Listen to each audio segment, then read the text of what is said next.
Wait, are you promoting me? Congrats, Martinez. Doctor, that RV's flatlining. Well, that sounds like a job for the new head of nursing. So you're just promoting everyone now? Yeah, kind of looks that way, doesn't it? When your RV really needs saving, Progressive has you covered. See if you could save with a leader in RV insurance. Progressive Casualty Insurance Company and affiliates, covered subject to policy terms. Hey guys, I'm Ziggy, your local Philly girl, owner of Ziggy's Bakery and Deli. I've created a traditional northern deli with only the most authentic cheesesteaks outside of Philadelphia, served with provolone, white American, or Cheese Whiz. Our other classic deli sandwiches are made with the best quality meats and cheeses, available sliced by the pound. Join us for breakfast for house-made bagels with our custom cream cheeses. Or for something heartier, try a pork roll, egg and cheese, or house-cured lox. Ziggy's Bakery and Deli, in the corner of Asheville Commons, 1550 Hendersonville Road, open 8 to 3, Tuesday through Saturday. I believe real estate isn't about properties. It's about people. I am Clarissa Marshall with eXp Realty, serving all of Western North Carolina. Navigating the home buying and selling journey can feel overwhelming at times, and that's why having an agent who cares about you and your needs is key. I'm a native of Western North Carolina, and I close over a home a week. I'm an expert in the market, pricing my sellers correctly to net you the most money, and working as a skilled negotiator for my buyers. Please give me a call today at 828-774-6343 to set up a complimentary market analysis.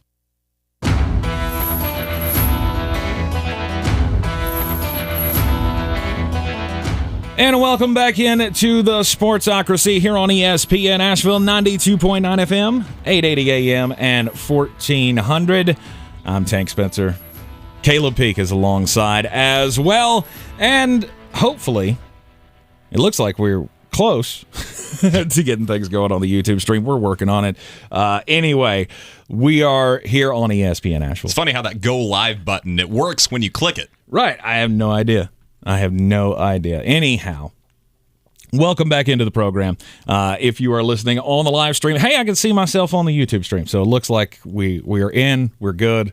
All good. Excellent. Welcome back into the program here.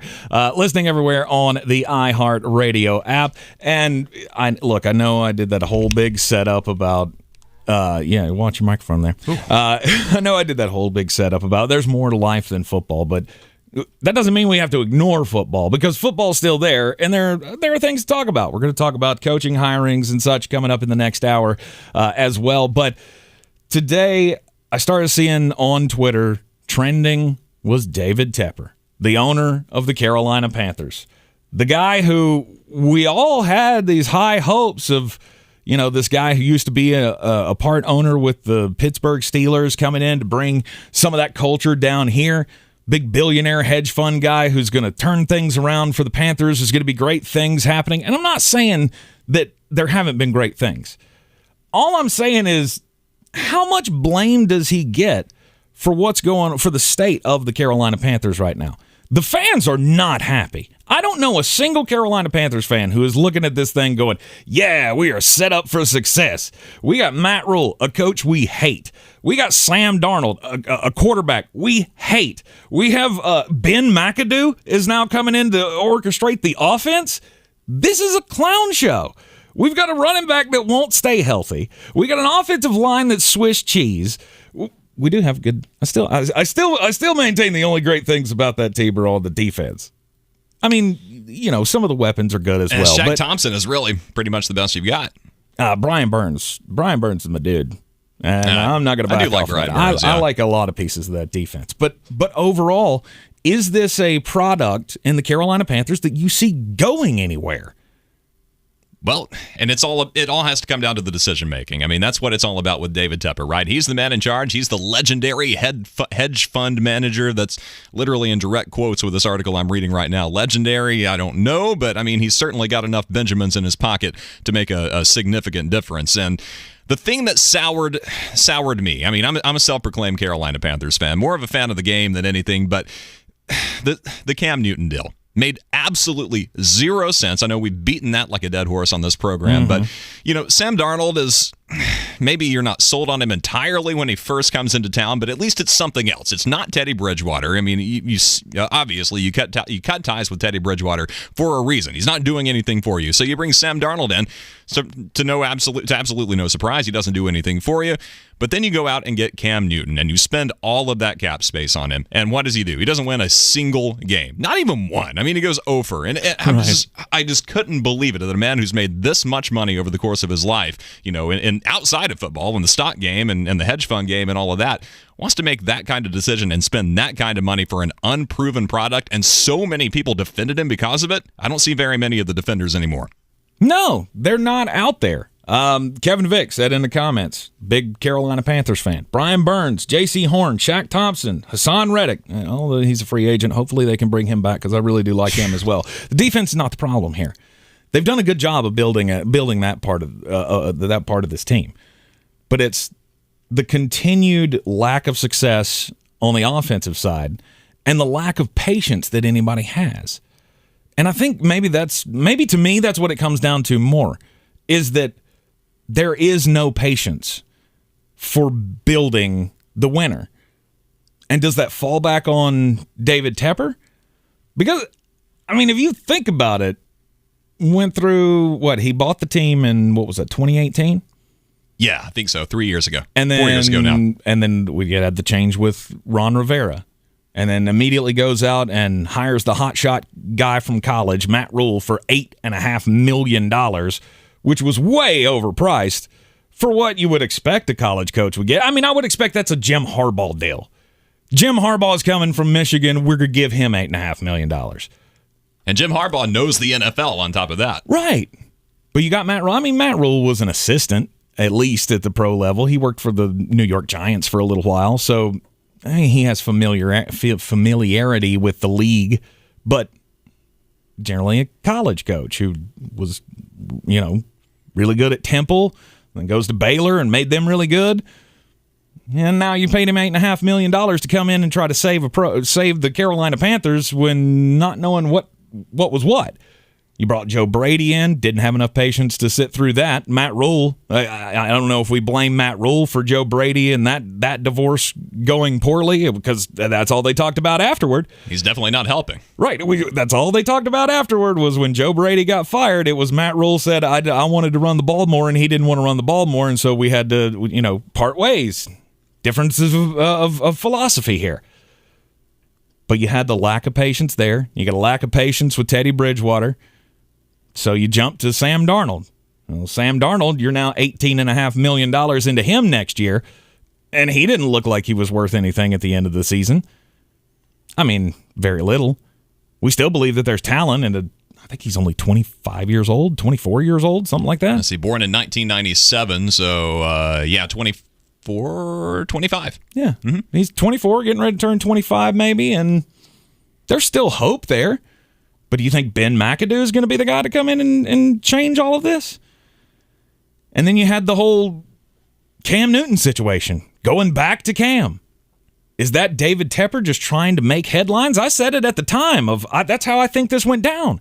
I don't think if you looked at Matt Rule as a football guy and went, hey, you think Cam Newton's a good idea to bring into this team? Oh, yeah, he's the best one. I never bought that story for a second. When he came in on that Monday and said, I was thinking about it over the weekend, and I decided I was just going to give him a call, see if he wants to come play football. No, I believe that was David Tepper saying, things are going badly. We need to make sure we put butts in the seats, and I have no patience for this. Which is exactly what happened in the first week. I mean, everyone wanted to see Cam come out and play, so maybe that's what it was, a ploy to sell tickets. But, I'm a child of the 90s, and I subscribe to the Bill Clinton belief that 3 strikes and you're out, right? How many bad decisions in a row can you make until your entire fan base loses confidence in you? And, I hate to bring up the tanking situation, but so things are going poorly in Carolina. Mm-hmm. Obviously, you're not going anywhere. If you do make the playoffs, it's going to be by the skin of your teeth. I mean, it is going to be a pure miracle in and of that.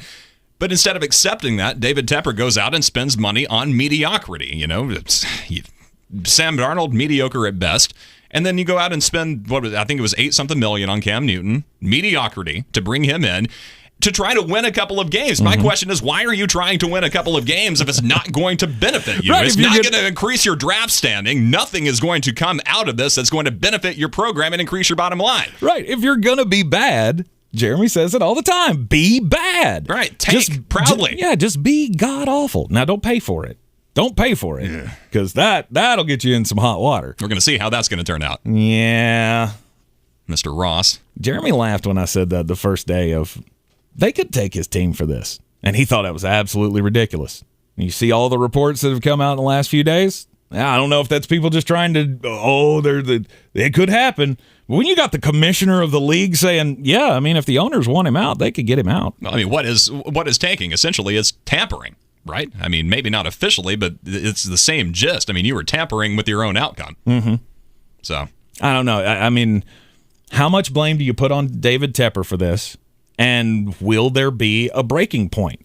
I mean, this is the problem you get in with owners, and this is going to tie into what we're going to talk about after just a bit outside.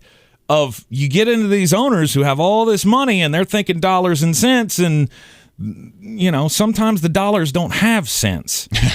I know that all too well. You know? Yeah. I mean, sure, you're making gobs of money, but what are you really doing to your fan base in the meantime? I mean, Carolina Panther fans, there are diehard Carolina Panther fans who've been there through thick and thin since 1994, whenever the announcement was made. Maybe it was 93 they made the announcement. Our inaugural season was 1995. Like, just, we got a team. And they've been with them ever since. And they have lived and died with this franchise. The problem is you're not a heritage franchise. And if you're trying to get new people to come over to your ship, somebody said it in the comments, Panthers are a sinking ship. And I think Kevin Vick agreed and said they're a ship with a hole in the side of it. I would agree with that. But I don't know that David Tepper is the carpenter to fix the hole in the ship. Does that have to be out of his hands? And if he keeps making these calls, where are you going? Do you really have a future to build on? So how much, like I said in the opening segment, how much longer do you give this man to make one good decision? Because the Carolina Panthers have been stuck in purgatory since 2003. I mean, you think about it, the inaugural season in 95, playing at Clemson University, and it's a steady incline from there until 2003. You make the playoffs with Jake Delhomme. You have the longest pass play for a touchdown in Super Bowl history on the 85-yard connection to Muhsin Muhammad. Iconic moment there for anybody who's been around this long. And ever since then, it's just been constant purgatory between bad decisions by coaches, by the front office, by players on the field. It's been a struggle. Even in 2015, as you bring Cam Newton in, the national champion in 2010, 2011, whatever it was, you get a little bit of a year after year incline, but it's nothing really just ecstatic. And then you go 15-1, and you're like, oh, we're really going to have something this year. But I'm sure you were like me. I'm watching that season, and the loss to the Atlanta Falcons in week 15 of that year, maybe it was week 16, the penultimate game of the schedule, that was the hole in the armor. And I said, this is going to happen again. Carolina is not going to get to the Super Bowl with the way that they have this team laid out. It's a house that's built on sand. I mean, it's a shifting foundation, and nothing structurally sound is going to stand. And, of course, you get all the way to the Super Bowl, and what does Von Miller do? I will never forgive Mike Remmers for being the sponge that he was, allowing Von Miller to run all over him, and Cam Newton never had a chance to do anything back when he was still able to do something. And since then, I mean, even then, Carolina didn't embrace the passing game. I mean, that was the best passing year you've had since 2003, and still, it's Cameron Artis-Payne that's really carrying the majority of the running load. This is before Christian McCaffrey comes in, and it's just like, what are you doing? You've got all these pieces, and you're not putting them together. You're letting them stand alone, but you're not coming together as a cohesive unit. And what do we get? We get demolished on the largest stage, and we haven't even sniffed getting back there since. I wish I knew what the answer was for the Carolina Panthers. If I could wave my little wand and make it happen and make this all come to fruition, I would absolutely do it in a heartbeat. I hold no grudges against Carolina, even though I'm a Tampa Bay Buccaneers fan. I want to see this succeed, but every step of the way, there's another reason not to believe that it's going to happen. Because, and I hate to say this, but maybe it's because David Tepper is just not making great decisions. And maybe he doesn't need to be the one to make all of the last decisions. I get he's the owner and he has the right to make all the decisions he wants to. I'm not saying that. I'm saying for the good of the team, maybe he needs to take a step back. Maybe so. I don't know.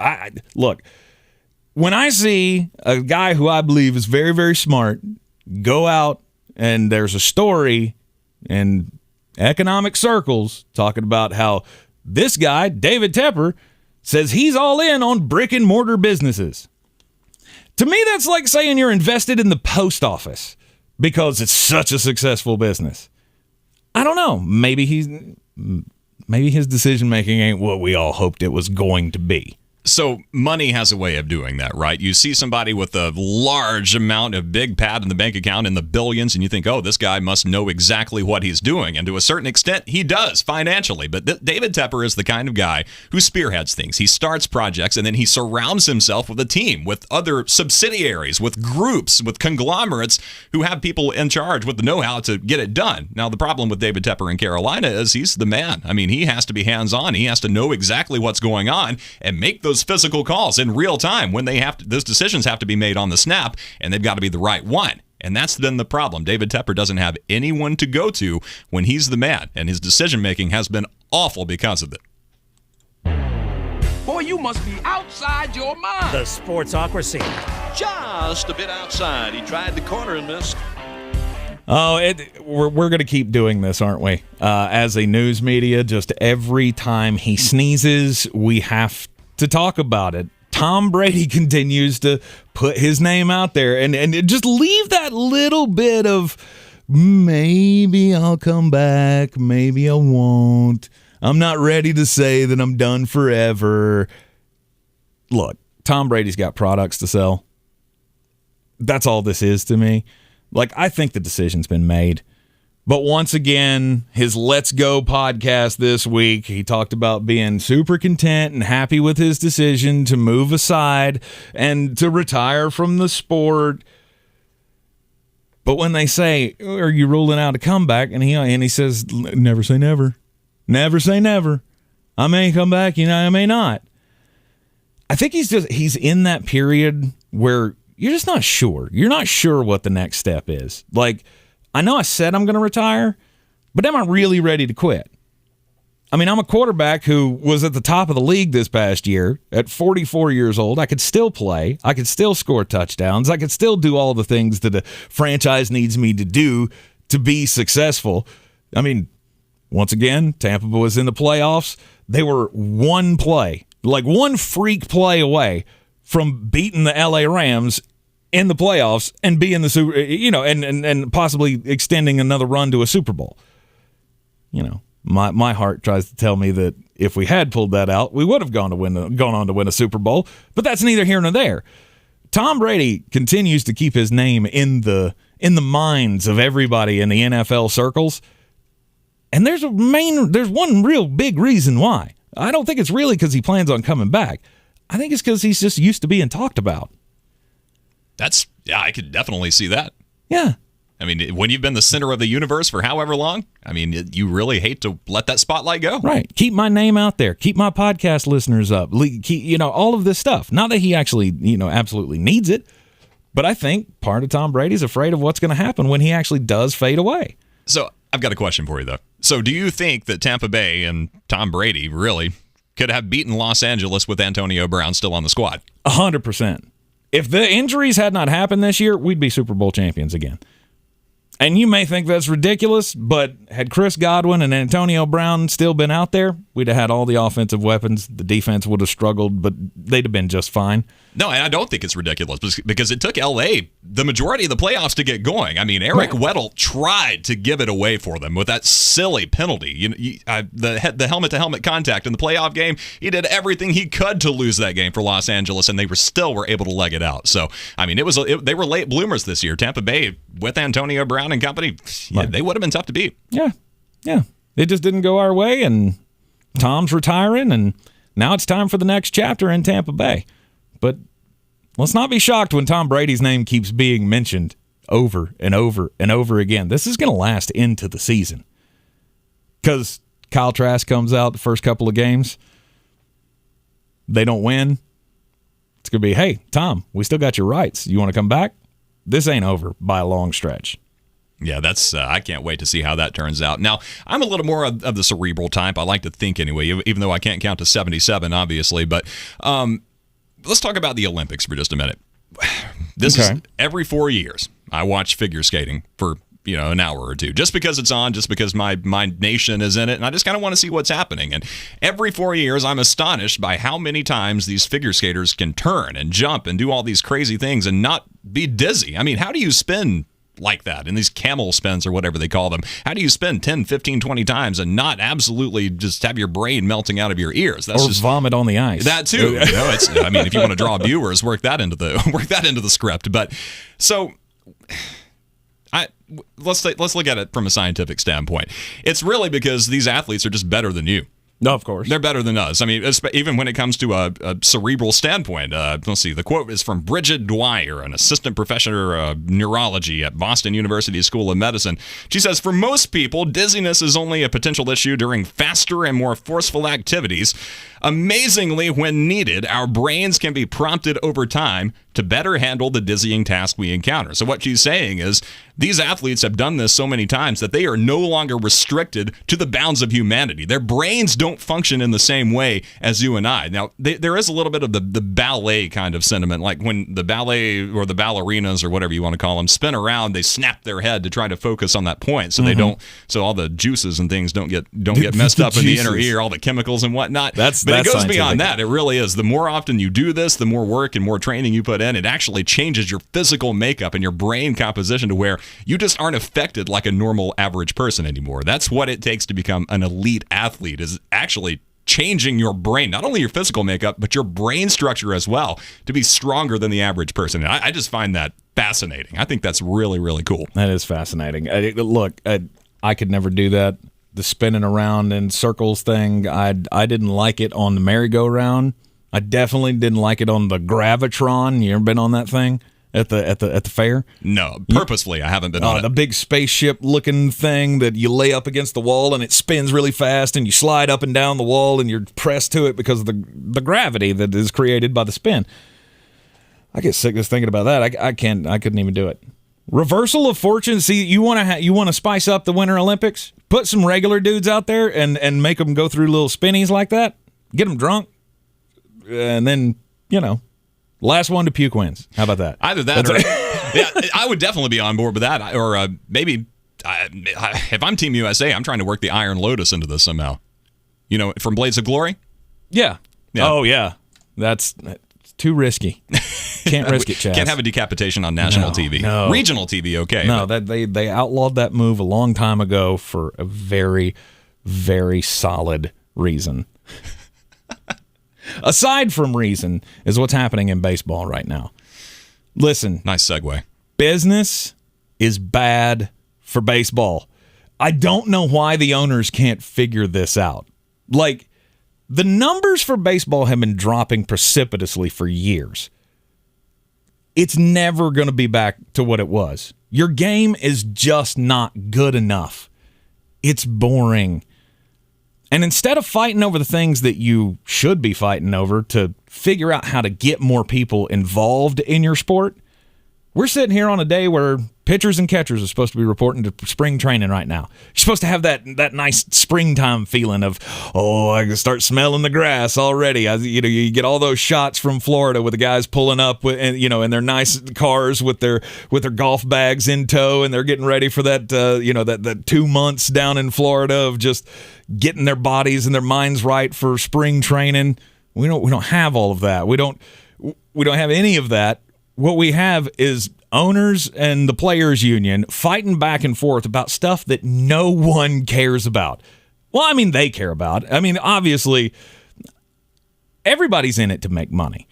Okay? The owners are in it to make money. The players are in it to make money. But when baseball's talking business, it's the worst thing that can happen. And I heard Greene talking about this earlier today here on ESPN Asheville of when is it going to be the last time? Because we've been through this over and over and over again. They always figure out a way, 7th hour or 11th hour, to put a deal together, get on the field. We've missed games before. We've missed World Series before. But the fans aren't coming back. Like, you've lost so many people already. You haven't canceled a game yet. And I will bet you bottom dollar the ratings will drop another 10%. Just because people don't care. Talking business publicly in baseball is one of the worst possible things that you could have happen. And I don't know how you solve it. I mean, do the owners have to drop all of their wants? No. Does the other side have to drop all of their wants? No. But you got to find a way to get this out of the news. You got to find a way to at least have us feel like you're close. Because the last reports I've heard is that they're not talking. The two sides aren't talking. The owners aren't talking to the players. The players aren't talking to the owners. And this is after we've already had some monumental changes in the game agreed to. I mean, both sides have come to an agreement on the universal DH, which, regardless of how you feel about it, if you're a purist, I mean, I like it when your pitcher bats. But if it's going to if it's going to prevent the season from progressing, do whatever you have to do. I'm fine with the universal DH, like it was a couple of seasons ago. But that's what happened. See, that's the thing, though. They agreed. They all agreed in the coronavirus year, universal DH. It's easy peasy.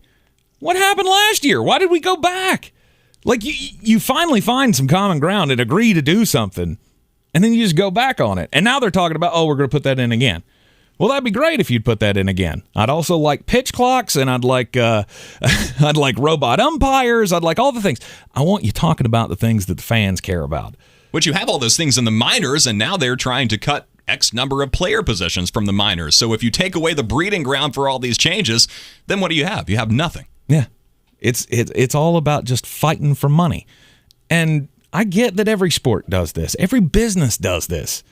Every business has to go through what's our bottom line, what can we afford to do, what can we not afford to do. You just don't want it out there on the front pages of the papers. And you got to do everything you can to get in that room and to make sure that the two sides are talking to each other. Because on the outside, the fans don't care. I firmly believe nobody cares who wins this fight. We don't care if the players get their way and get a less arbitration or whatever. I don't even care. See, I don't even care. Whatever the tax structure is right now that they're fighting over, who cares? We want the sport. We want the game. And what's really something that's emerging is we're not quite sure, at least I'm not, how it seems it was disingenuous by the owners now. Now, back in December, I'm kind of looking at the timeline of this lockout right now, and it was actually imposed by the owners. All 30 of them came together with the blessing of Rob Manfred and agreed to lock out. And quote unquote, it was to jumpstart the negotiations. Okay, so over a month passes. That was December 2nd. January 13th, according to CBS Sports, over a month later, no proposal had been offered. Mm-hmm. No one had come together. Over a month had passed. And if this is to jumpstart negotiations, why weren't negotiations happening? Why was all this time wasted? Time is money, right? If you're one of these billionaire owners, you don't have time to waste. Yet over a month of time was wasted that could have been spent negotiating and making something happen. So really what it comes down to is this. I'm 27 years old. I was born the year of the first lockout in 1994. Okay. Just to put that out there. Makes me feel awful. Well, my grandparents they were furious over it. They're saying the same things that we're saying right now. This is all about money. This is all about something that nobody cares about. And if they don't want to play baseball, then so be it. But I'm not going to follow them when they come back from their little tantrum that they're having. Right. Now, we were lucky enough to get 20-something years after that until we had this latest blow up over the coronavirus. And that's a temporary patch that gets you 2 years down the road.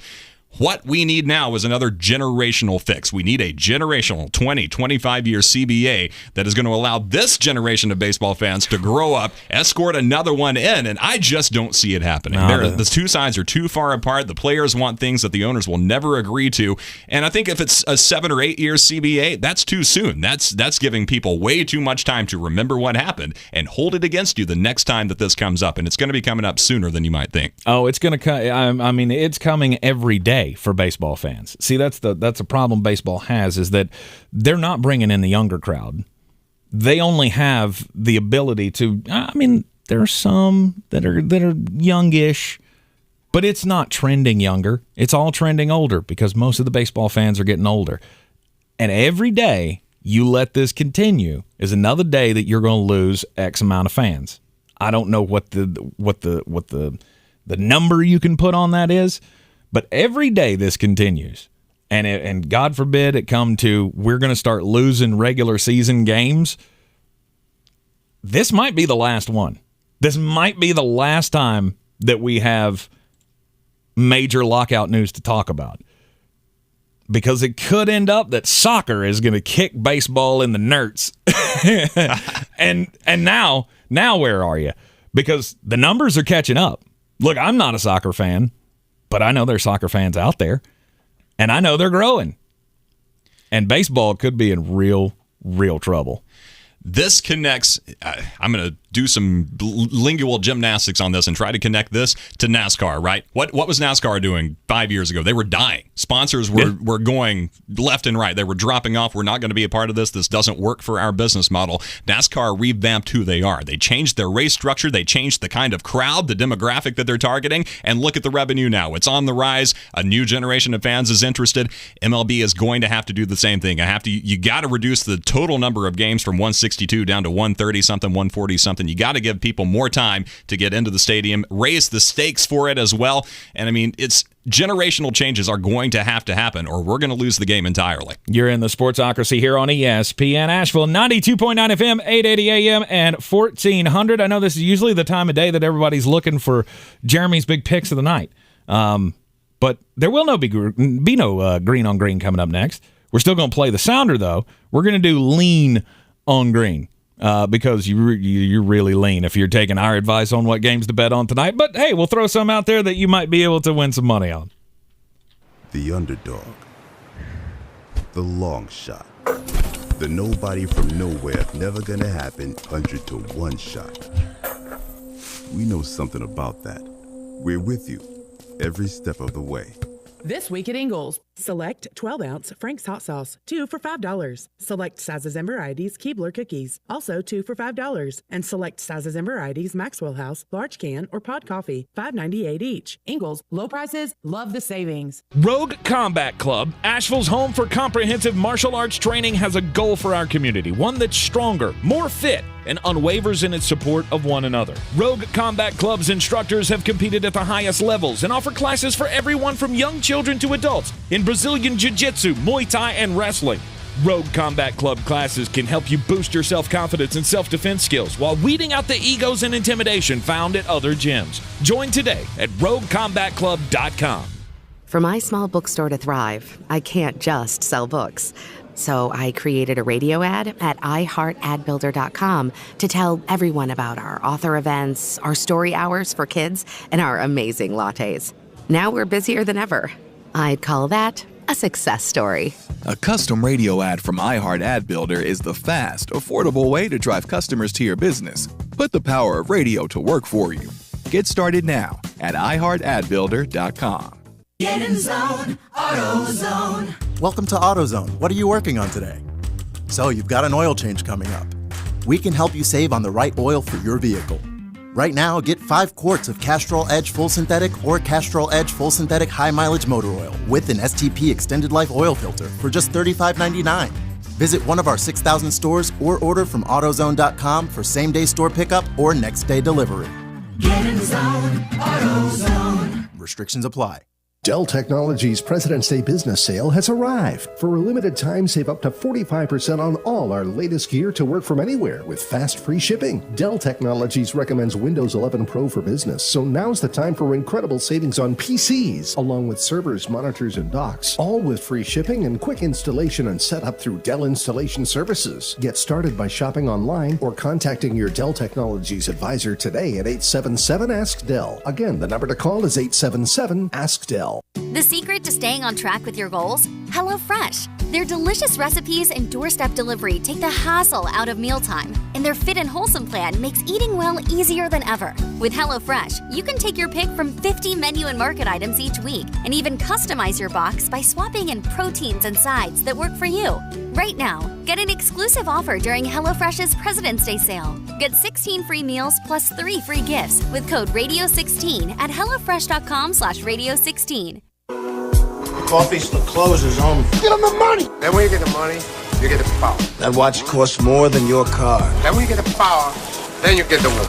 Oh yeah, Jeremy's not here to make his picks today. And I didn't even ask him for any picks. I was just, you know what? As bad as his picks have been for a while, I mean, he's on a little bit of a slump. He'll turn it around. I got all the faith in him, but I might as well be picking the game. So I got 2 games for you tonight in the NBA. I would be taking the Toronto Raptors -2 at the Minnesota Timberwolves, and I'm going to take the Denver Nuggets. Jeremy's 2022 champion Denver Nuggets. Give me a break. Plus 5.5 on the road at the Golden State Warriors. What about you, Jim? Now, my 2 picks are, they're a little more easy to predict. I would just say my advice is bet the over on it.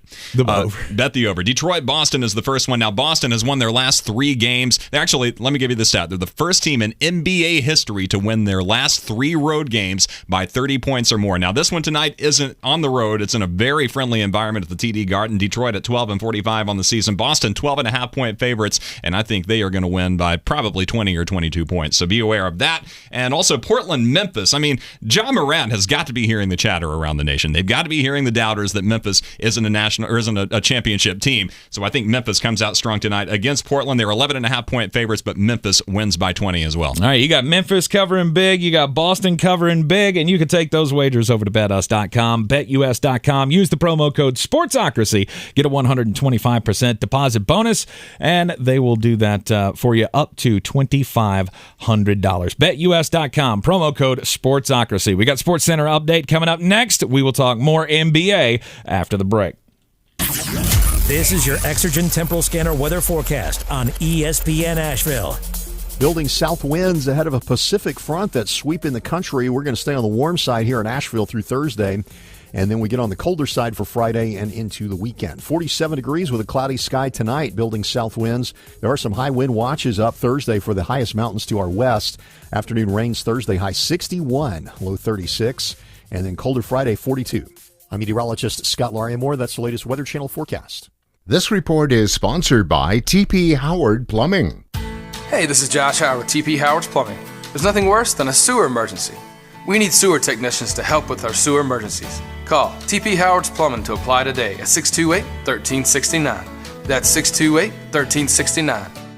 QC Kinetics provided amazing pain relief for a former professional baseball player, and you have access to the same life-changing treatments as retired Braves pitcher Jose Alvarez. I put a lot of stress and strain and work on my right arm, but my right elbow took most of the damage with 3 surgeries. Arthritis developed, and the pain was unbearable. It wasn't just pain when I was trying to play sports. It was anytime I was moving the right elbow. It was pretty excruciating at times. That's when Jose discovered QC Kinetics and the regenerative treatments that help the body heal itself, restoring damaged tissue and providing relief with no surgery or downtime. Jose's message to the medical professionals at QC Kinetics? My elbow is feeling outstanding. Where were you 10 years ago, for crying out loud? QC Kinetics is right here. Call for your complimentary consultation. Call QC Kinetics, 826-333-9517. That's 828-333-9517. QC Kinetics, 828-333-9517. No one should read your personal messages. That's why WhatsApp uses end-to-end encryption. It protects whatever you send before, during, and after you send it. So no one, not even WhatsApp, can read your messages. Always message privately. WhatsApp. From the Ingalls Studios, this is ESPN Asheville, WPEK, W225CJ Fairview, WMXF Waynesville, and iHeart radio station. ESPN's Don Van Natta Jr. is reporting the Cowboys paid a confidential settlement of $2.4 million after 4 members of their cheerleading squad accused longtime senior vice president Richard Dalrymple of voyeurism in their locker room as they undressed during a 2015 event. Dalrymple, who retired 2 weeks ago, issued a statement, said the allegation was false. During today's appearance on Get Up, NBA Commissioner Adam Silver discussed New York City's COVID-19 vaccine mandate that's prevented Nets guard Kyrie Irving from playing in home games. What doesn't make sense to Silver about the rule is that Irving can't play at Barclays Center because he's not vaccinated, but an unvaccinated visiting player can play in that same arena. If ultimately that rule is about protecting people who are in the arena, it just doesn't quite make sense to me that an away player who's unvaccinated can play in Barclays, but the home player can't. So to me, that's a reason they should take a look at that ordinance. Adam Silver on Get Up, he said 97 to 98% of NBA players are vaccinated and a vast majority boosted. NFL, Bengals coach Zach Taylor signed an extension through the 2026 season. Finding your next great hire can leave you finding yourself pressed for time. That's why Indeed has a built-in interview platform that makes it easy for you to schedule and conduct video interviews right on their site. Visit Indeed.com/credit. Now your chance to win $1,000. Just enter this nationwide keyword on our website. HOPE. That's HOPE. Enter it on our station website now. Log on now to ESPNAVL.com. He's a degenerate gambler. You are a smelly pirate hooker. And he's cheaper than oxygen. He's useless. But somehow, they make it work. Jeremy Greene, Tank Spencer. There's no holding back in the Sportsocracy. Presented by Ingles Supermarkets.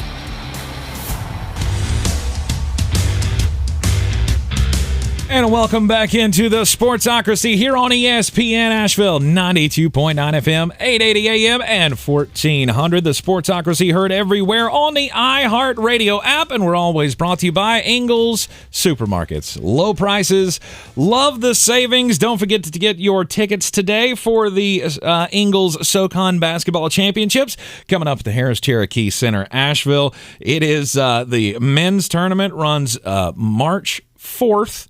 Friday, March 4th, through that championship Monday, March the 7th, women's tournament as well at the Harris Cherokee Center, Asheville. You get all those tickets at SoConSports.com. The Ingles SoCon Basketball Championships is just around the corner, and talking to some folks around the office today, we are going to be out there doing our show live, I believe, on Friday and on Monday of the tournament.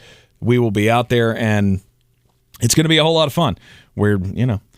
March Madness is right around the corner. This is why we opened up the show with the more than football talk, because we are right there. This is the home stretch for college basketball. It's tournament time. It's bubble time. It's time to start separating the men from the boys, so to speak. And the first tournament in a couple of years where we haven't had any attendance restrictions either. I mean, it's of course, last year everyone was all about it, getting UNCG the title and whatnot. But this year, it's hard to really communicate how pent up everyone is. I mean, especially around this area.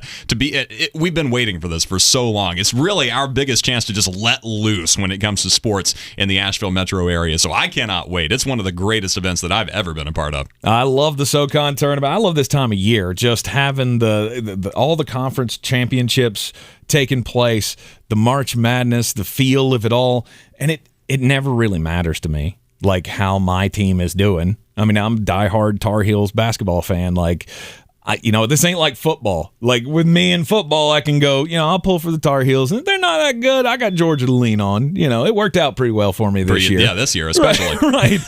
But when it comes to basketball, I'm Carolina diehard, don't care about nobody else. Just I want to see Carolina do well. The fact that we're on the bubble of the tournament right now, it still doesn't take away any of the enjoyment for me of what we're coming up against. What everybody's coming up against. I'm excited for college basketball, and of course, March Madness starts here in Asheville for the Ingles SoCon Basketball Championships. Now, I know you're a Carolina guy, but yes. How is Wake Forest not ranked at this point? Yeah. I mean, honestly, as well as they played, they lose to Duke, but it's an overtime game. It takes a last-second tip-in by Duke to get the job done. And, I mean, Wake Forest is playing really, really, really good basketball under Steve Forbes, at least in the top 20. I mean, 19, 20. I'm not saying they deserve a top 10, but you got to give them some kind of national recognition. Well, come on. I mean, in the last poll, they were in there somewhere, weren't they? They were around 28, 29, somewhere in there in the others receiving votes category, something like that. I don't know. I think that's just the ACC's that bad. I really do. I mean, there's just nobody overwhelming other than Duke.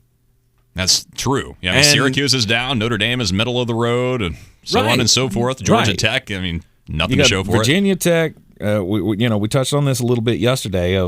There's Virginia Tech and Carolina and Miami and Notre Dame, and Wake Forest falls into that category as well. Like all these teams are jumbled up there underneath Duke. We're so far behind being national powers or even being in the conversation with those teams that Okay. I mean, I'll get on board with you. Sure, maybe Wake Forest should be in the top 25, but then that still just leaves us with 2 in the top 25. And meanwhile, the SEC has 1, 2, at least 3 teams in the top 25, maybe a 4th that I'm not thinking of right now. Mm-hmm. And Tennessee should be a top 10 team. I'll say it again. After the win against Kentucky last night, put the Vols in the top 10. They deserve it. Put the Vols in the top 10. All right. I mean, I can get down with that. Hey, at least there's one thing Tennessee fans have to look forward to. Football ain't happening. It's been a long time since 1998. You knew I had to get a Tennessee shot in there somewhere. They're like the easiest program to make fun of. But anyway, get your tickets today, SoConSports.com for the Ingles SoCon Basketball Championships coming up, again, March 4th through the 7th at Harris Cherokee Center, Asheville. Let's talk about the NBA, because this James Harden, Kevin Durant Cold War, as it's been called, is just, I mean, it's just another notch, right? It's just another notch for James Harden in this long history of problems that he's had everywhere he has gone. And I'm so done with it. I really am. Like, James Harden going to the Philadelphia 76ers, I think that makes them a better team. James Harden's a good player. He's a good scorer. He doesn't really show any effort most of the time on the defensive end of things. And sometimes he acts like he's around, sometimes he's not. He's always been that guy. Mm-hmm. I think a volume scorer like that going with Joel Embiid, there could be a path to some success there. But I think what was absolutely clear, which they had to make this move. James Harden had to go from Brooklyn. I mean, when you have KD, and the report is that, so KD was all excited about James Harden coming in, obviously. Bring him in. We're going to have the big 3 with me and you and Kyrie. Then all that stuff goes down with Kyrie and his vaccination. I don't want to get into that, but you know, part of me does look at Kyrie and go, yeah, I mean, you really want to, you going to die on this hill? It's like, oh, we're doing this again? Right. Like, it's just do it and let's go. That would be me if I was his teammate. Look, I'm vaccinated. I don't care. If it comes between you and your job, that's your decision to make. You got all the rights to make that decision. But as your teammate, I got all the right to be mad about it. That you're leaving us high and dry when we all did it. And we haven't grown ears in strange places. It just hasn't happened. And everyone knows how much money Kyrie's making. I mean, that's no secret. Oh, He's yeah. well overpaid. It's just another thing for Kyrie to stand on and go, oh, no, I don't want to do that. I don't know. Anyway, didn't mean to go down that path with that. But a bit of a rabbit trail there. It's just one of those things that's been sticking in my mind. It's like, how can you do this to your teammates? And, of course, it drives a wedge between everything. And then you got Harden and Durant not talking to each other, not even communicating with each other.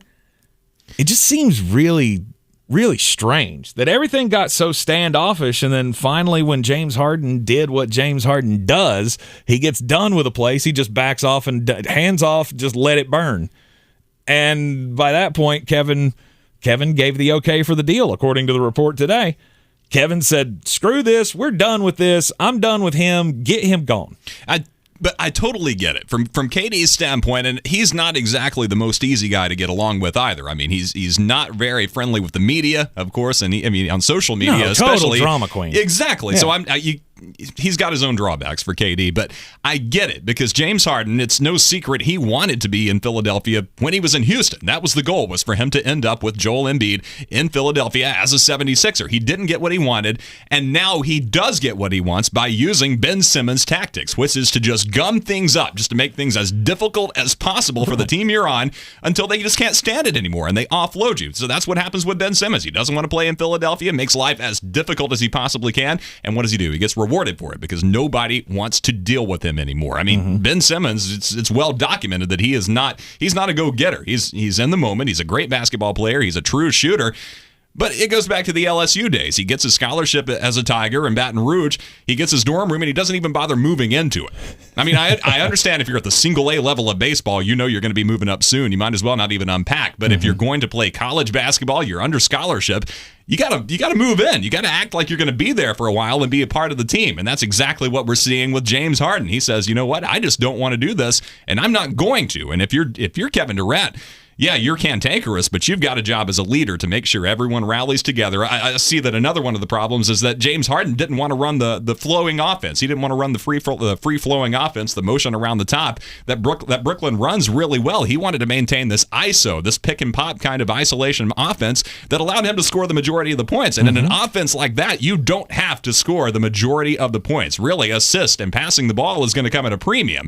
And good luck telling that to James Harden. I mean, honestly, the beard isn't going to listen to you when you tell him that. So he gets what he wants through Ben Simmons-esque tactics, and that doesn't make him any better than Ben Simmons. No, it doesn't. And all these guys are me-first players. They're me-first players worried about getting mine, and there's no bending to the team.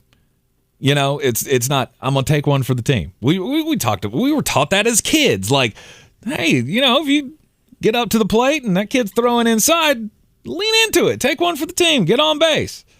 Like, that's what we need right now. We need you to be willing to bunt, to use a baseball term.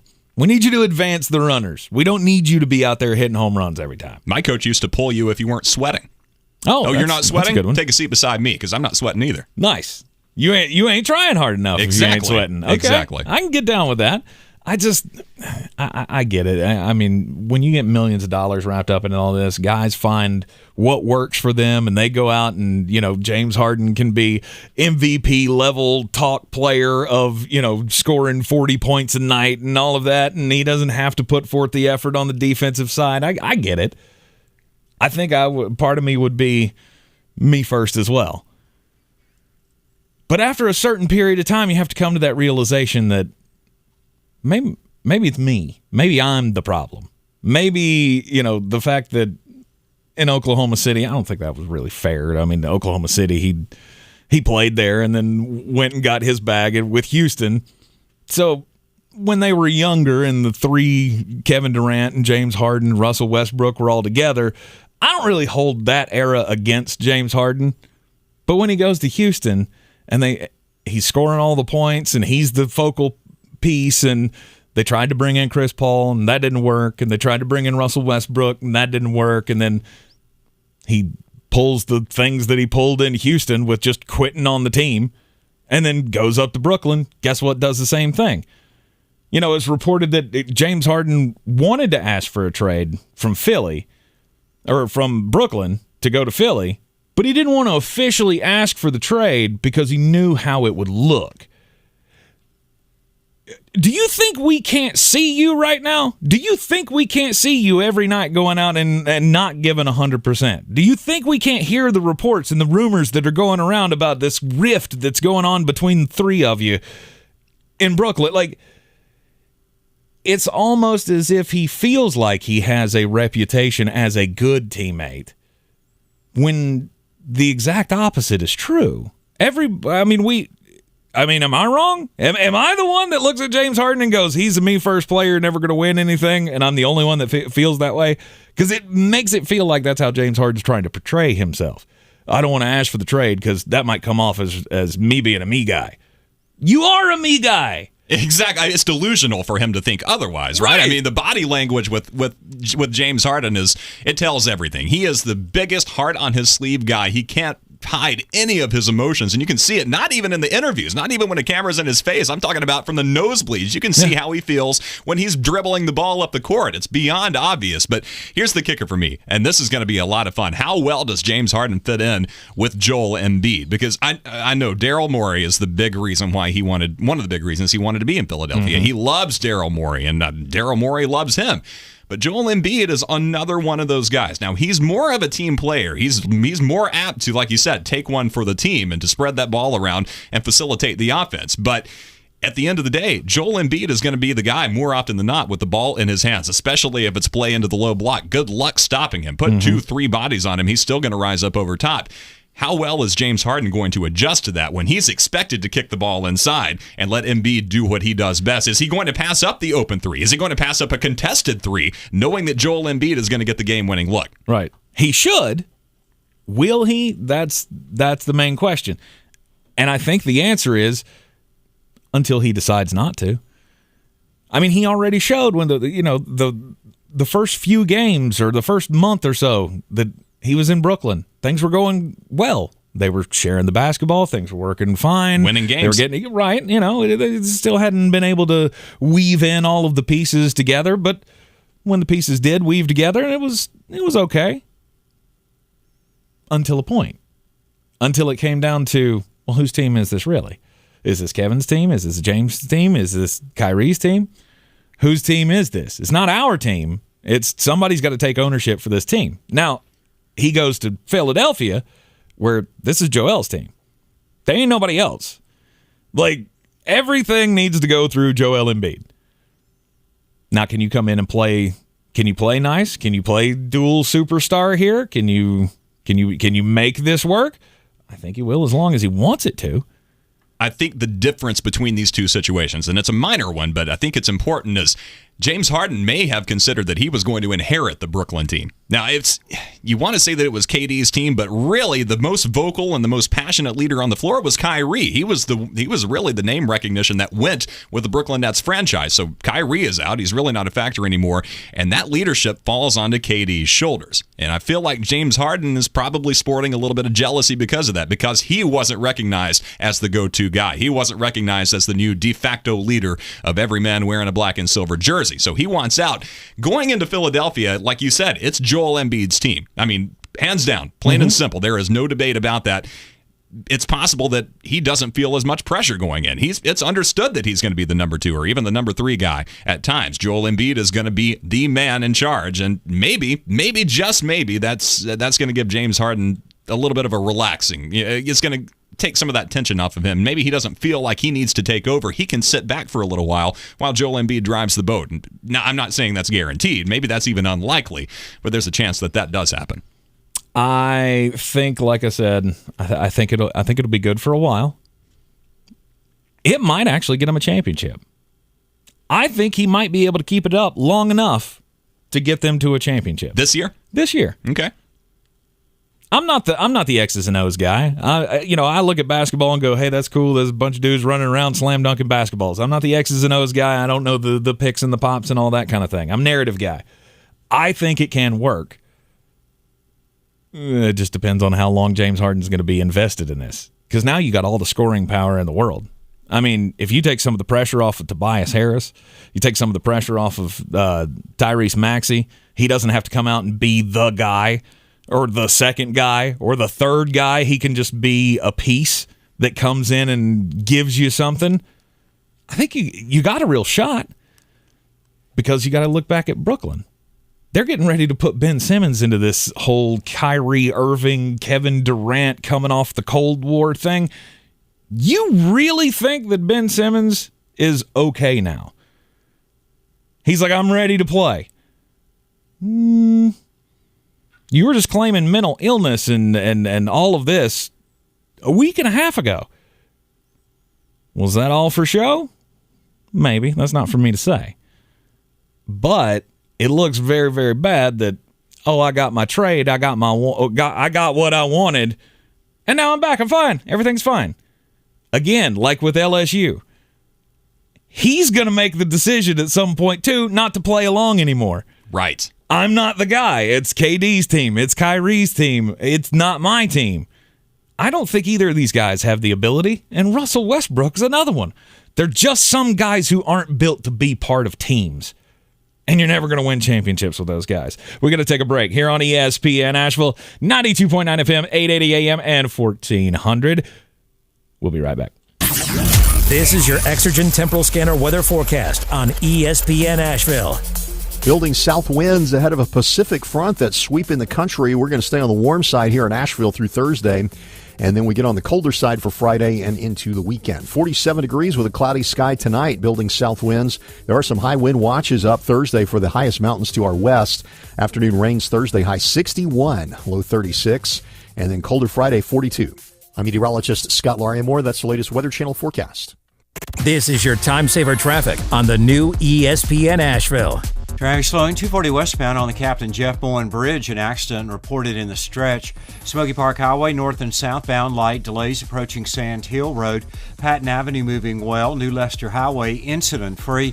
Sweeten Creek Road north and southbound approaching Mills Gap Road delays. Hendersonville Road no problems. Brevard Road moving well. Checking the drive time from West Asheville to Biltmore Forest via 240 eastbound and McDowell Street. Drive time 12 minutes. I'm Lyndon Field with your Time Saver Traffic. This report is sponsored by Dell Technologies. Dell's President's Day event has arrived, and it's time to unleash your fun side. For a limited time, save up to $250 on select tech, like Alienware and XPS PCs with Intel Core processors. Get started at Dell.com/President's Day or by calling 800-BUY-DELL. Being a real estate agent isn't about listing houses. It's about connecting to people. I need to find new buyers every day, so I promote my listings using radio commercials from iHeartAdBuilder.com. Now every time I have an open house, it's a full house. A custom radio ad from iHeartAdBuilder is the fast, affordable way to drive customers to your business. Put the power of radio to work for you. Get started now at iHeartAdBuilder.com. Asheville, Masters of Rock and Roll website. March 18th and 19th, Monster TNT explodes into the Egg Center. Here they come, metallic monsters and raw horsepower. Starring the high-flying school bus called Higher Education. 3 monster shows. Tickets now at MonsterTNT.com or buy at Allen's Jewelry and Pawn for free pit passes. Monster TNT, the Egg Center. You're always up for some fun with the family, so you order the essentials, a new board game, some baking supplies, and even a new projector for outdoor movie night. And with the Bank of America customized Cash Rewards credit card, you can choose to earn 3% cash back on online shopping, which could increase to up to 5.25% as a preferred rewards member. Rewards which you can put toward an extra treat that everyone will enjoy, like an old-fashioned popcorn machine. Visit bankofamerica.com/more rewarding and apply now. Copyright 2021 Bank of America Corporation. The secret to staying on track with your goals? HelloFresh. Their delicious recipes and doorstep delivery take the hassle out of mealtime, and their fit and wholesome plan makes eating well easier than ever. With HelloFresh, you can take your pick from 50 menu and market items each week, and even customize your box by swapping in proteins and sides that work for you. Right now, get an exclusive offer during HelloFresh's President's Day sale. Get 16 free meals plus 3 free gifts with code RADIO16 at HelloFresh.com/Radio16. Real estate isn't about properties, it's about people. I'm Clarissa Marshall with eXp Realty, your native realtor serving all of Western North Carolina. I will work hard for you, and I believe in doing the right thing every time. I market each of my listings to reach out-of-town buyers. I use a professional photographer and drone video on every single listing, as well as collaborate with agents across the country to find your buyer. Check me out online at clarissasellswnc.com or give me a call at 828-774-6343. It would be my pleasure to assist you through the real estate process. Did you know select Ingalls Markets now offer curbside service? Shopping has never been easier with all the quality and service you expect from Ingalls. Visit Ingalls-Markets.com to find a store near you and start shopping.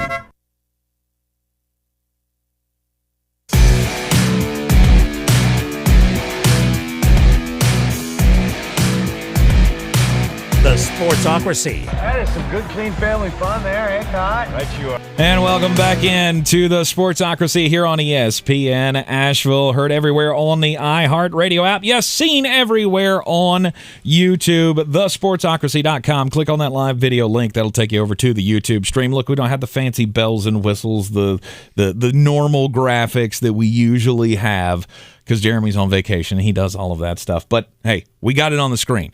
I consider that win for today. So go to thesportsocracy.com, click on that live video link. You can get into the chat as well just by subscribing to the channel. And, of course, you can join the House of Reprehensibles. And in your subscription also, of course, it will give you all the alerts for when we have new content coming out. 7-round mock drafts post-Senior Bowl are all out right now for all 32 teams. The first big breakdown of where draft prospects need to land in hopes that all the franchises in the NFL will be able to get the most out of this draft season. Our draft nerd, Jeremy Greene, will keep us up to date on all of it throughout the coming months as we are, it's about 75 days, something like that. We're somewhere in the 70s neighborhood of coming up to the 2022 NFL draft in Las Vegas in April. Yeah, a lot of teams out there that need some help as well this draft. Oh, I mean, quarterbacks are going to be at a premium. I mean, they always are, of course, but this year especially. Yeah, about that though. I mean, as you'll learn through the draft process, if you need a quarterback and you're looking for one in the draft, the chances of you getting a great one gonna be slim to none. I still think it's going to be a race to whoever can get Sam Howell. I think he projects as the best quarterback out of this class. I just saw Kuiper had him at number 2. He had him at number 2? Yeah. Who'd he have at 1? Kenny? I don't know. I missed the first one, so I'll have to go back and take a look at that. I did see Howell at 2, though. I missed it. I think Kenny Pickett can come in and play right away. Sam Howell can come in and play right away. I think everybody else is just a project, though. But that's just me. 7-round mock drafts out in the Sportsocracy on YouTube right now. thesportsocracy.com. Just click on the live video link, hit that subscribe button. Look, I don't know for sure. Obviously, I don't think nobody knows for sure whether or not this, Philadelphia-Brooklyn trade is going to result in a title for either of these teams. I mean, I think obviously it helps both of them. They're both in better positions than they were. You get one trouble out of Brooklyn, you get the other trouble out of Philly. You see if you can do it with separate teams now. So it made all the sense in the world, but whether or not that's enough to win you a championship, I'm not sure. Because the East right now has a lot going for it. Miami's really good. Boston's hella hot right now. That's the team to watch. I mean, they've won, 9 out of 10? And they've been killing people. Won their last 9, and they beat Philly by, 48 points? Right. 45 or 48, just a ridiculous number. And look, I don't care who you had on the team. I don't care who was playing, who was not playing. There ain't no way that you should have Boston thumping you that bad. But is it working? Is it not working for the Celtics? Or are they just in a little hot streak and they're going to fade away into the distance after they make it interesting? That's a real question. I mean, the way Brown has been shooting the ball, he's been hot for weeks now. I I really don't see him cooling off anytime soon, even though Marcus Smart has gone down with a little bit of an injury. It doesn't look like it's going to be anything too major, so you want to get your bigs in there. Obviously, you want to keep them rotating around the low block, but as well as they shoot the deep ball, I mean, we were talking about it in the first half of the show, that's the way the game is now. You live by the 3, you die by the 3. Physicality is the one that suffers as a result, but it's all about the 3 ball now, and Boston shoots it really, really well. 9 in a row, and it's hard to bet against them anytime. I don't think the Sixers sit atop the heap in the East, and I don't think the Nets do either. I still think it's the Bucks to win. You got Giannis and everybody. If everybody's going to be healthy right around playoff time, I'm taking the Freak. I mean, did you see what he did last night? He dropped 50 last night on 21 shots. That's crazy. There are only 2 other players in history that have been able to do that. What was it? 50 points and more than 13 rebounds and shoot 80% from the floor in a game. The only 2 other dudes to do it were Wilt Chamberlain and Karl Malone. Oh, he's a scary individual. The Freak is exactly what his nickname says he is. He's an absolute freak, and I'm not betting against him, especially when you just gave him what I think could be a crucial piece to winning a championship down the line with Serge Ibaka. I know he doesn't sell, he's not selling jerseys, and he's not sexy, But at least that's a good physical piece that you could put in the middle of that defense or in the middle of the post and give Giannis a little bit more breathing time. He's the tallest dude. He's the only guy that they got playing down there. So you give him that ability to have a little bit of rest with Serge Ibaka coming in. I think the Bucks should still be the favorite in everybody's eyes. My thing about the Bucks is the fact that they play in the Eastern Conference is their biggest boon. That's the thing that makes them so good because their competition is so decreased. If they did play in the West, I think Phoenix, I think Golden State, and I think Memphis are all better. They're all better than the Bucks. Memphis is probably the closest competition, but the way that Ja Morant, especially, we saw the impact that he had being out with the injury, and we've seen the impact that he has being on the floor, healthy, without injury. And when he is on the floor, Memphis is one of the toughest teams, East or West, that you're going to come across. Now, that doesn't mean they always play good basketball, but when they're on, they are on. And that's the thing. You got to be on for a 7-game series. And can Memphis do that? But I think if you put Memphis against Milwaukee, I think that's a 5-game series. I think Memphis rolls. You got beasts of the East. You got the best of the West. How many teams right now? Who's on your short list? Teams that can win a championship, logically speaking. Because I'm at 12, and I think I'm being way too generous. I'm actually thinking it's more like 9 or 8. That could win a title? That can win a title. Oh, because I think it's open. This is a good parity year. So the gap between the top and the bottom, just like everything else in life, is wide. You've got the haves and the have-nots, and the ones that are at the bottom are at the bottom. The Pistons, the Pacers, and the Thunder, like we were talking about. I forgot the OKC Thunder were even in the league until you brought them up in the last segment. But when it comes to teams that can realistically win, the Bulls and the Heat tied atop the Eastern Conference, and I see the Bulls fading. They've been good through this point, but I just don't think they have the firepower to be able to last. As physical as these playoffs are going to get, they have a smaller lineup out there. So I think the Heat with Jimmy Buckets, Jimmy Butler is really, really, he's an anchor that you can build a program around. And Tyler Hero, I've been big on him ever since he came out of Kentucky. Jeremy hates it, but I think he's a great addition to that team. He shoots the ball well, and he's a firecracker as well. He brings a really good attitude to the locker room, to the floor. But the Heat are in contention. Milwaukee is in contention for it as well. Philadelphia is not. You can write Philly out of it this year. Oh, you think so? Yeah. You think the James Harden thing ain't going to work? Not this year. It might pay off in year 2, but I don't think it turns into anything this time around. But Phoenix and Boston, that's your championship game. It's predictable at this point. You look at the standings and you're like, oh, well, that's no big surprise. But, geez, Boston 9 in a row, but Phoenix has rolled off 6, and they won 6 in a row. They're 9-1 over their last 10.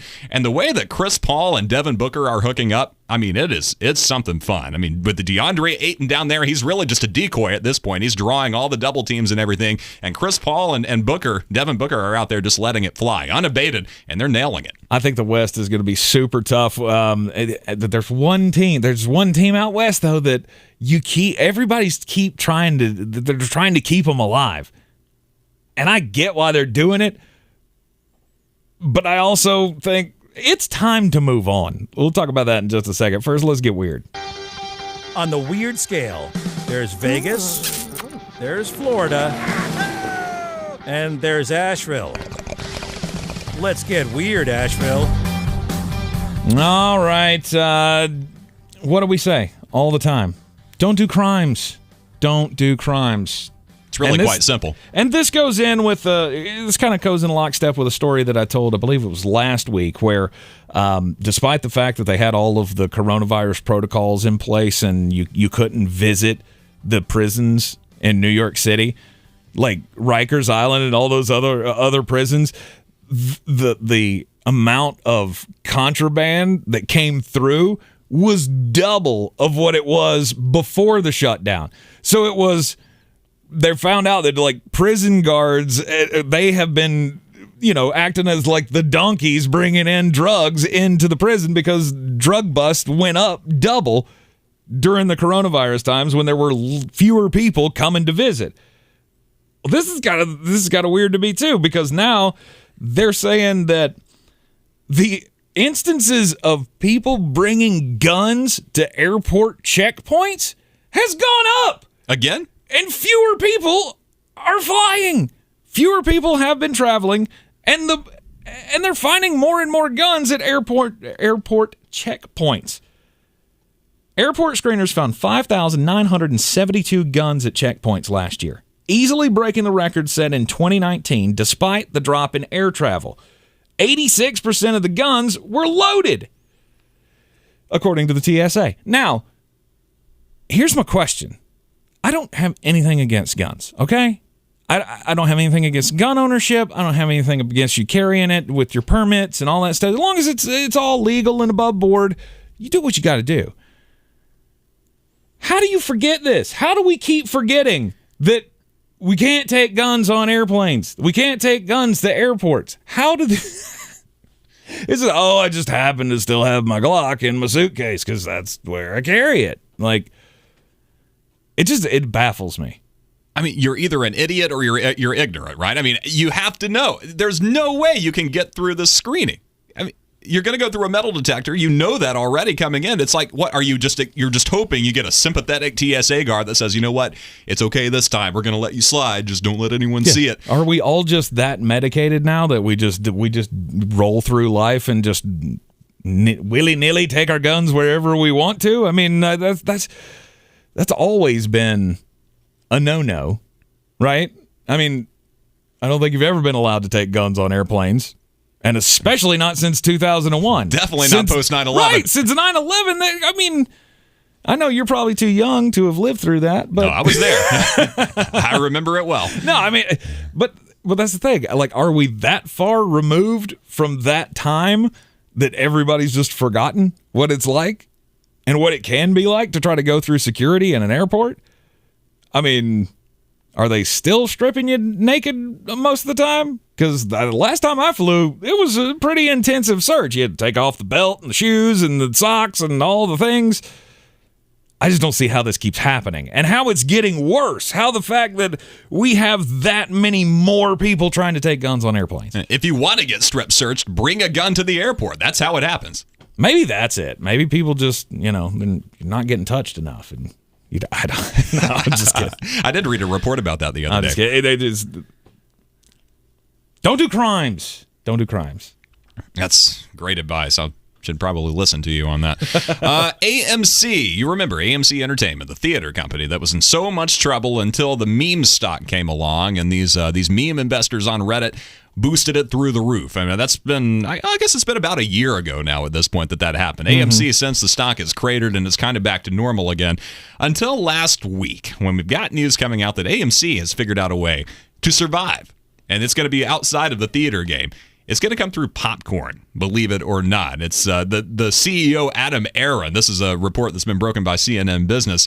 Apparently told his investors on his last earnings call that popcorn kiosks bearing AMC popcorn are going to start showing up at malls and major gathering places around the country, because where do you find most AMCs? In malls. They already have the standing contract there. The name recognition is there. So these kiosks are going to start popping up selling AMC popcorn. Not only that, but they're going to go the Orville Redenbacher route as well. They're going to start selling it in store. They're going to have a massive marketing campaign apparently to kind of get the word out. You're going to be able to go to the store, buy a pack of AMC popcorn and pop it right in your microwave just like you were in the theater. So, I mean, I hate to say it. I mean, the theater industry is done, right? I mean, how can this keep going? No, it's not done. It's not done. And maybe I'm too old. Maybe that's it. Maybe I'm too old and I'm still old school. Like, I'm going to be the only guy still going to the movies when, everybody else is watching at home. I don't have the things at home that they have at the movie theater. Like, we took our kids to see Spider-Man the other day, and I don't even have a recliner that comfortable in my house. Like down at the Biltmore Grand in South Asheville, that place is heaven now. They've got the latest, greatest speakers that are as big as the 170-foot screen or whatever it is. I never get the same enjoyment out of a movie at home that I do at the movie theater. And I feel like that's something that'll never go away for a lot of us. But there again, it's just easier to stay home, especially if there's, protocols in place. And I know we don't have much of that anymore, and that's getting ready to go away, thank God. But still, I mean, we've all gotten used to now watching things on the Disney Plus at home or whatever streaming service you have that gives you the latest and greatest movies. I will always want to go to the theater. So maybe this is a campaign for me. This is a campaign to get people like me who still go to malls, because I don't think people do that either. Well, here's the difference between going to the theater and not for me is the unlimited supply of beer. I don't have to pay standard bar price when I sit at home with a 12-pack, Bingo. right? There we go. That's good. simple as that. You do save a lot of money staying at home and watching movies that way, but it's the experience of it. I'm still going to give you $10 for the giant thing of popcorn and the $6 for the giant thing of soda, and I'm just not. It's one part that will never go away. You get the bucket of soda, huh? Yeah. Oh, you have to. And you always have to ask for butter, and you always ask them to layer it. That way, you get they fill it with a little bit, and then they butter it, and then they fill it a little bit more, and then they butter it again, and they'll do it, and it's great. I'm so glad you brought that up. I didn't know you could do that. Yeah, that's one of those off-menu things. Always ask for layered butter for your popcorns, and they'll do it. They know exactly what you're talking about. I really need to start hanging out with you more. That's great advice. Look, I know all of the tricks. I'm the fat guy who knows all of the tricks at all of the places. The life hacks and all of this. The McDonald's, burgers that you build yourself now. Like, we've been doing this for a long time. I'm old school when it comes to being a big guy. But guess what? PhD weight loss, they're changing that for me right now. I went in again today. So I missed my appointment last week because I was in the urgent care. Mm-hmm. I had to go on Saturday, and I lost 7 pounds last week. I went in again today. 3 days later, I've lost another 2.5 pounds. So I got my 40-pound bag today. I have lost 40 pounds in the last 12 weeks on the PhD weight loss system. And I sat down with my health coach, Lori, today, and she's always wonderful. She makes my day every day I go in there because her positivity helps me. And when I know I've had a good week, I could talk to her about all of the things that I did right, and she's never gonna come down on me and go, "You should have done better." It's always a thing of positivity. When you've been big as long as I've been big, you start feeling the pride of actually following a program and losing the weight like you're supposed to. It's the perfect program for me. I have a weight loss goal of, this is crazy. I have a weight loss goal to get to 175 pounds. I can't remember a time where I've even touched 175 pounds when I wasn't under 11 years old. But now that I've lost 40 pounds in 12 weeks, I'm feeling like it's achievable for me. You want to feel that same feeling? You want a program that's going to help you lose a lot of weight, but you don't have to have somebody barking at you, telling you you're doing the wrong things? Constant support system that's going to get you to your goal? MyPhDweightLoss.com. That's MyPhDweightLoss.com. I believe that there are 10. I'm going to say 10. I'm going to say 10 contenders in the NBA for the title this year. And I think Chicago's in the mix. They're actually, I would say they're my dark horse right now. And I get that the odds may say that they're higher than the dark horse. They got a better than good shot at winning the title. I don't care. For this team, this Chicago team, to win a championship would be incredible. Especially when everybody thinks that the teams that are going to come out of the East are the 76ers, the Nets, or the Bucks. The Bulls are the dark horse for me. I don't buy Cleveland. To be fair, I haven't watched enough Cleveland basketball this year to really be a believer or not. But this is the history of the franchise. I can't get on board with you. I mean, to me, this would be like if we're coming up on week 10 in the NFL and the Detroit Lions are number one. They're number one seed in the NFC, but not by a whole lot. I'm going to go, you're probably going to screw it up before this is over. So that's kind of where I'm at with Cleveland right now. But I got the Bucks. And I got Miami. Then you look over at the West and go, there are teams over there that could do it very easily. The Phoenix Suns are the best team in the NBA. No doubt. I mean, they got the league's best record. They were incredible last year. They've pulled it all together for one more year here. You got the Warriors doing their thing with Steph and Clay back together, and I only see that becoming more of a thing as, Jordan Poole continues to play well and Jonathan Kuminga comes into his own as a player. Like, they're only going to get better. And then I got the Jazz. I still believe in the Nuggets if Jamal Murray comes back and he's healthy and Joker's got somebody else to share the load with him. They could do it. The Jazz could do it. And then I got the Memphis Grizzlies. There's something about that team that makes me think they could go a long, long way. Can explode at the right time? Right, and there we go. And they're so young. They are so young that they might be the Cincinnati Bengals of the NBA now. They may be that team that is just not afraid to take the shots where they need to, and it could end up sneaking them into the NBA Finals. I would not be completely shocked.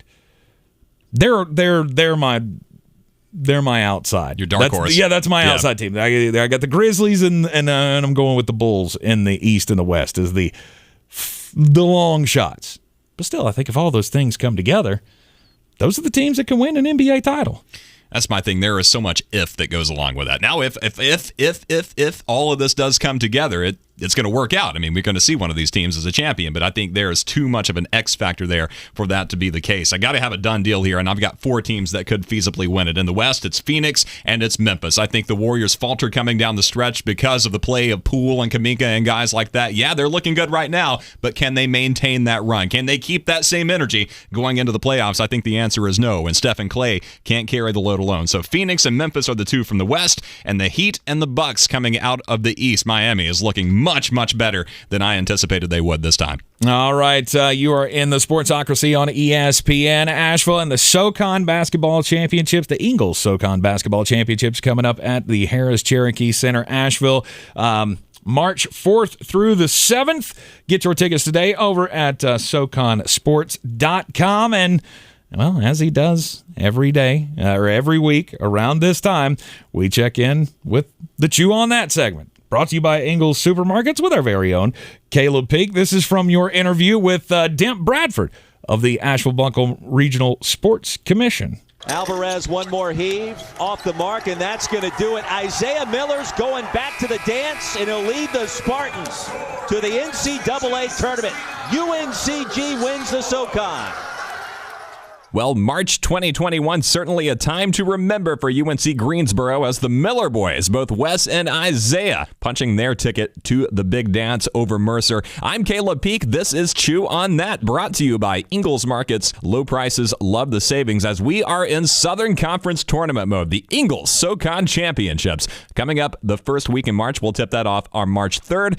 Get your tickets right now. Go to SoConHoops.com and make sure you get your ticket package before it is gone, and they are going to go quickly. Now let's continue with the second half of my interview with the president of the Asheville Buncombe Regional Sports Commission, Demp Bradford, that we recorded last week. 5 SoCon schools have all beaten at least one Power 5 opponent this year, and the Samford Bulldogs have 2 wins against SEC schools. And 2 years ago, a writer for the Atlantic magazine had glowing reviews for the SoCon tournament after ETSU punched their ticket to the dance, only to have that tournament canceled right out from underneath them, unfortunately. So bottom line, this is great basketball. I mean, this is really, really fun. So what kind of experience do you think a first-time visitor can expect this year? Is there anything new that's coming to the experience, or is just the general buzz, the general electricity that we've grown accustomed to, is that enough? Well, I think, first of all, you look at parity. And, we've spent a lot of time last several years with UNCG, Wofford, and ETSU basically dominating the championship. And, Chattanooga has made a huge run this year. And, of course, we talk about the upset of Furman last night by ETSU, but Chattanooga won in overtime by 2 over Mercer. Yes. So, the top 4 teams, I'm looking at the standings, are Chattanooga, Furman, VMI, UNCG. Well, number 4, the 4th seed is UNCG, Wofford, and Mercer all tied. So, I think you're going to see a lot of parity. I think it's going to be, if last night is an example, the two teams, one of the top teams lost and the other team went to overtime, But I think the other thing is, in 2020, we really started the Ingles fan experience, and I think that will be something that people will really see. And I would say, more exciting opportunities there. I think there can be more fun there. As you grow an event, you learn to add things to it. Ingles also has really taken a big step in, people complain about parking at Asheville. That's probably the biggest, complaint we get. Well, you don't have to worry about that now because you can park in several remote parking areas.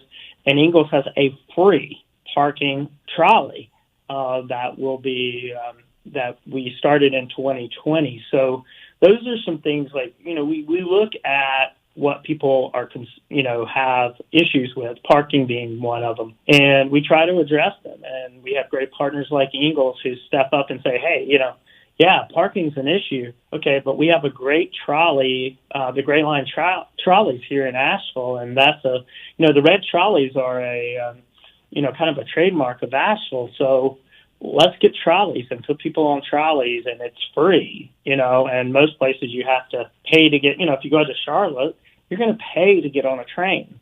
In Asheville, that's part of just the hospitality that we have here. So the COVID-19 pandemic has had such a major impact on basketball tournaments and events of all types over the last, almost on 3 years of this now. But this year it looks like it's going to be full bore as far as attendance is concerned. There's not going to be any cap on how many tickets can be sold. Are there any COVID-19 mitigation protocols in place at Harris Cherokee Center, Asheville? Any mask requirements or things like that? The most important thing is, being able to be in the building, to have the building at capacity. We're going to still have other measures that are mitigation measures from, hand wash stations and sanitation stations. A lot of the things that we started in 2020 because COVID was like this unknown. And I remember in 2020 when there was just a rumor that there might be one case at Mission Hospital and how concerned we were about that. So I think, now, but currently the only thing really is mask mandate. And then, we've got, more self-check. We'll have some self-service kiosks for concessions where people can order and then not have to wait in line and pick up their order. Those type things that have evolved. Lots of technology has evolved during COVID-19 since 2020. So I think you'll see some upgrades to the facility. And just know that, we're going to do our best to protect our fans and our community because we owe it to our community to provide as safe an event as possible. My special guest today, Demp Bradford, the president of the Asheville Buncombe Regional Sports Commission. Demp, thank you so much for the time today. This is invaluable information. You. I know you're as excited as I am to get this first week of March underway. I'm sure I'll be spending a lot of time with you over in downtown Asheville. I'm sure. I look forward to it. And thank you again for Ingles for sponsoring this. And Ingles low prices, love the savings. That was Chew on That with Caleb Peak. You can check him out more, all of his stuff, on Twitter at CPeakAVL. This is your time saver traffic on the new ESPN Asheville. Interstate's moving incident-free on the Captain Jeff Bowen Bridge westbound. Traffic is slowing. Patton Avenue incident-free. New Leicester Highway, no problems.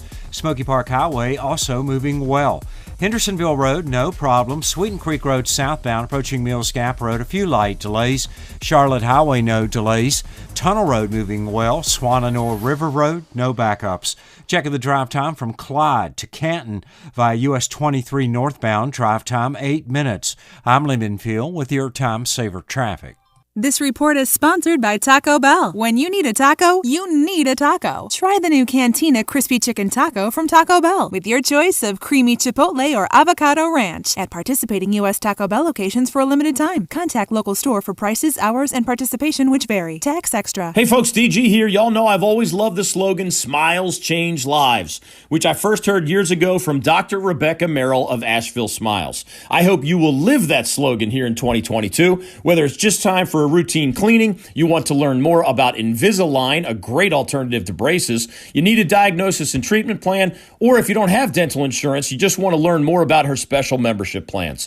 828-251-2426 or AshevilleSmiles.com. The secret to staying on track with your goals? HelloFresh. Their delicious recipes and doorstep delivery take the hassle out of mealtime, and their fit and wholesome plan makes eating well easier than ever. With HelloFresh, you can take your pick from 50 menu and market items each week, and even customize your box by swapping in proteins and sides that work for you. Right now, get an exclusive offer during HelloFresh's President's Day sale. Get 16 free meals plus 3 free gifts with code Radio16 at HelloFresh.com/Radio16. Are you a safe driver? Are you looking to save money? With DriveWise from Allstate, the safer you drive, the more you can save. At Allstate, better protection costs a whole lot less. Visit allstate.com or call an agent for a quote today. Saving at the Home Depot means you can do more for less. Like making your laundry and life easier with a Samsung laundry pair with steam technology that eliminates stains and reduces wrinkles and odors. Enjoy savings on top-rated appliances online, in-store, or on the Home Depot app. The Home Depot. How doers get more done. U.S. only while supplies last. Valid February 10th through March 2nd, 2022. Free delivery applies to orders of $396 or more. At Ingalls, we know the ever-present struggle of, what am I going to make for dinner this week? That's why we started the Ingalls Table. It's a website that brings the best chefs and food experts right into your kitchen. You can sort through hundreds of recipes for every occasion, watch how-to videos, and print shopping lists to take to the store. It's all waiting for you at Ingalls-Markets.com. Ingalls. Low prices. Love the savings. The Sportsocracy. We're just dumping a bag of hammers. And back here on ESPN Asheville, just a few moments left in the program. We appreciate everybody tuning in with us today. Caleb, it's good to have you along for the ride. It's good to take a little bit of a break from football. A little bit of one. It's been a wild ride this year, but it was a lot of fun. Yeah, again, we're trying to get back into the swing of things. What do we do after football? We'll talk some college basketball coming up on tomorrow's show. Obviously, Jones Angel, the voice of the North Carolina Tar Heels, will join us in the 4 o'clock hour for Tar Heel time, as he does every Thursday afternoon. Caleb will be back in here with us. And don't forget, we have now figured out how to get it up on the stream. So, thesportsocracy.com. Click on that live video link and join us in the chat. Don't forget to hit that subscribe button so you get all of our team-by-team content. 7-round mock drafts post-Senior Bowl are out. You got basketball tonight? I got basketball tonight. Caleb, you're doing the MAC. Yeah, I got the high school Mountain Athletic Conference over at Irwin. And you've got UNC Asheville. Yeah, we got UNC Asheville basketball tonight. They're down at Charleston Southern. It's going to be a whole lot of fun. We'll see you back here tomorrow at 3. This is your Exergen Temporal Scanner weather forecast on ESPN Asheville. Building south winds ahead of a Pacific front that's sweeping the country. We're going to stay on the warm side here in Asheville through Thursday.